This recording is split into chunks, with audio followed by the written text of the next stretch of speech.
नमस्कार शेतकरी मित्रांनो, मी डॉक्टर दीपक अशोक कोटगिरे.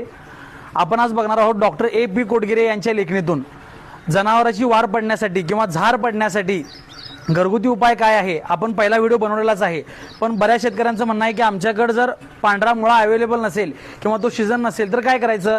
तर अशा वेळी आपल्याला जर सकाळ संध्या 4-4 तासांना जर आपण भेंडी पावशर घातली किंवा ह्या 10-12 लवंगा आपण जर बनपावामध्ये किंवा चपातीमध्ये जर घातल्या तर काय होईल, जनावरांच्या गर्भाशयाची हालचाल जास्त होऊन वार पडेल, जेणेकरून वार अडकून जे प्रॉब्लेम होणार आहेत ते कुठले होणार नाहीत.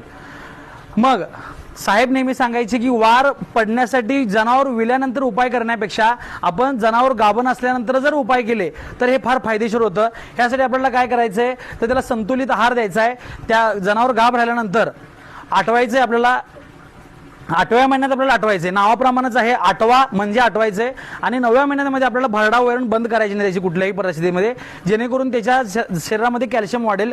त्याचप्रमाणे चुन्याच्या निवळीचा आपल्याला प्रयोग करायचा आहे, जेणेकरून जनावरांचे कॅल्शियम वाढल्यामुळे गर्भाशयाची हालचाल जास्त होईल आणि जनावर विल्यानंतर वार पडण्यासाठी मदत होईल आपल्याला. नमस्कार.